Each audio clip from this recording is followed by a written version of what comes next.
تو یہ اوپننگ سورہ آف دی قرآن، قرآن حکیم کی افتتاحی صورت۔ ویسے جیسا کہ میں تعارف قرآن کے ضمن میں عرض کر چکا ہوں، عربوں کا یہ مزاج تھا کہ جس چیز سے انہیں خصوصی محبت ہوتی تھی اس کے بہت سے نام رکھتے تھے۔ اس کے بھی بہت سے نام ہیں۔ سورۃ الفاتحہ سب سے عام ہے، لیکن الکافیہ، الشافیہ، ام القرآن، اساس القرآن، کم سے کم یہ 4 نام تو میں سمجھتا ہوں کہ ہر مسلمان کو مزید معلوم ہونے چاہیے، اور بھی بہت سے نام۔ اس سورہ مبارکہ کی بالاتفاق و بالاجماع 7 آیتیں ہیں، اگرچہ ان کی ترتیب میں کچھ اختلاف ہے۔ ایک رائے یہ ہے، اور یہ رائے امام شافعی کی بھی ہے اور بصرہ کے جو قراء تھے ان کی بھی ہے، کہ آیت بسم اللہ بھی سورہ فاتحہ میں شامل ہے، اس کا جز ہے۔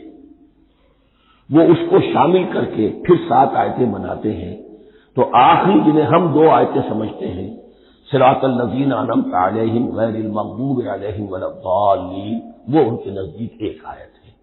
تو گویا کہ نتیجہ یہ نکلا کہ آیتوں کی تعداد 7 ہی رہتی ہے۔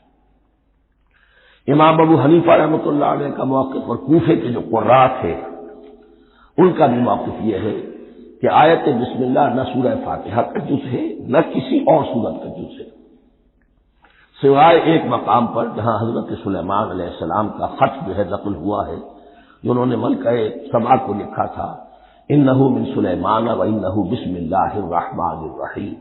تو قرآن کے متن میں صرف اسی جگہ پر یہ آیت شامل سمجھتے ہیں، باقی یہ صرف علامت کے طور پر کہ یہاں سے ایک نئی سورت شروع ہو رہی ہے درج کی گئی ہے۔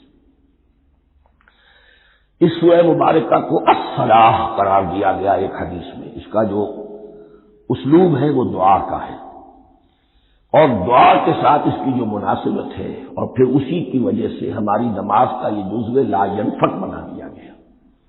بلکہ ایک حدیث جو میں آپ کو سناؤں گا اس میں اسی کو نماز قرار دیا گیا، الصلاح یہی ہے۔ ویسے وہ حدیث مبارک موجود ہے، لا صلاۃ لمن لم یقرأ بفاتحۃ الکتاب، جو شخص سورہ فاتحہ کی تلاوت نہیں کرتا اس کی کوئی نماز نہیں۔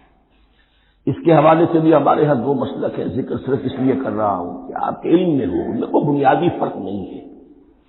کسی بھی ایک رائے کا انسان قائل اور حامل ہو سکتا ہے بغیر اس کے کہ دوسرے کو بالکل غلط قرار دے، بلکہ یہ کہ اس کے لیے بھی گنجائش اپنے ذہن میں اور اپنے دل میں رکھے۔ تو ایک رائے یہ ہے کہ یہ میں کیا عرض کر رہا تھا کہ بھول گیا ہوں۔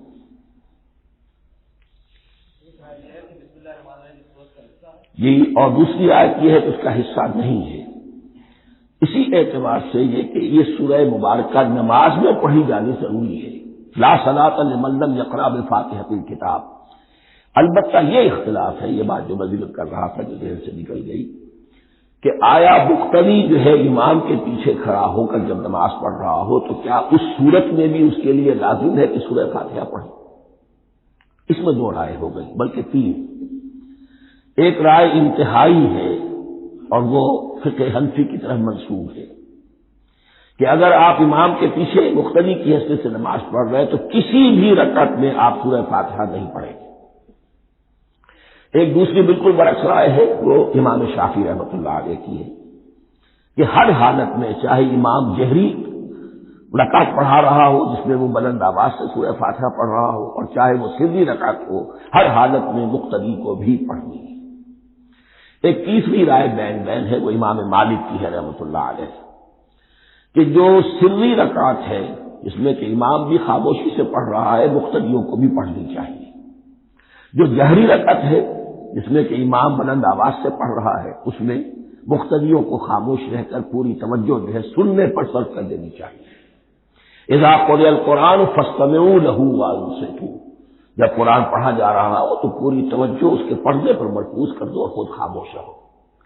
میرے اپنی رائے میں یہ تیسری رائے سب سے زیادہ صائب ہے، اور اس میں کسی طرح کی بھی کوئی پیچیدگی پیدا نہیں ہوتی۔ بہرحال اس سورہ مبارکہ کا جو اسلوب ہے میں نے عرض کیا دعائیہ ہے، البتہ قرآن مجید کے علم و حکمت کے اعتبار سے، اس کے فلسفے کے اعتبار سے ایک بات سمجھ لینی چاہیے۔ قرآن کا فلسفہ یہ ہے کہ بنیادی ہدایت ہر انسان کے دل میں موجود ہے بالقوہ، پوٹینشلی.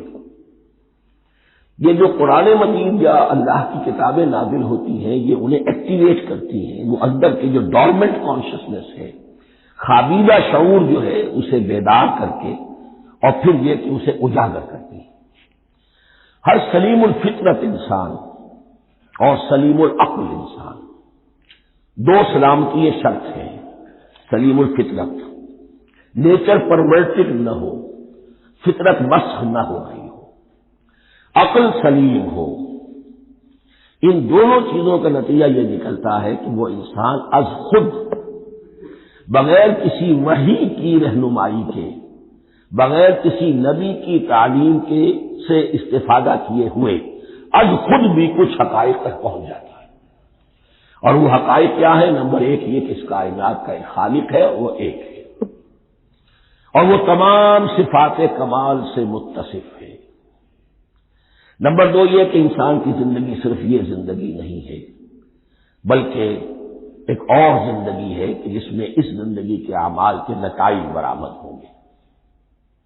یہ دو باتیں، اس کی زیادہ وضاحت کے ساتھ جو ہے اس کا تذکرہ آئے گا سورہ لقمان میں، جہاں حضرت لقمان کی شخصیت کا تذکرہ ہے. لیکن یہاں صرف یہ بات سمجھ لیجئے کہ قرآن کا فلسفہ یہ ہے کہ ہر انسان میں، ہر فرد نوع بشر میں جو اپنی ولادت کے وقت مسلم ہوتا ہے. حضور کی حدیث ہے کل مولود یولد علی الفطرہ ابواہ یحودانہ او ینصرانہ او یمجسانہ. ہر بچہ نوع انسانی کا فطرت اسلام پر پیدا ہوتا ہے، وہ فطرت کے اندر وہ ہدایت مدیت ہے. اب اگر وہ فطرت بس نہیں ہوئی اور عقل جو ہے وہ صحیح رخ پر کام کر رہی ہے تو ان دو حقائق تک وہ انسان خود پہنچ جائے گا. لیکن ان دونوں حقائق تک پہنچنے کے بعد اب وہ دست بستہ دعا کرے گا کہ اے رب اب مزید ہدایت تو مجھے عطا فرما. اس لیے کہ میں کیا کروں کیا نہ کروں، میری عقل اس میں ٹھوکر کھا سکتی ہے. میں کسی اچھی چیز کو بری سمجھ سکتا ہوں، کسی بری کو اچھی سمجھ سکتا ہوں. تو مجھے صحیح راستہ، صحیح راہ ہدایت پر چلا. یہ دعا ہے جو انسان کرتا ہے جبکہ وہ ایمان باللہ اور ایمان بالآخرہ تک خود پہنچ چکا ہوتا ہے، اور یہ سمجھتا ہے کہ صحیح زندگی کا رخ یہی ہے کہ جس رب کو میں نے پہچانا ہے کہ وہ اس کائنات کا خالق ہے اور مالک ہے اور رب ہے، میں اس کی بندگی کروں، اس کی اطاعت کروں، اس کا حکم مانوں، اس کے راستے پر چلوں. لیکن وہ راستہ کون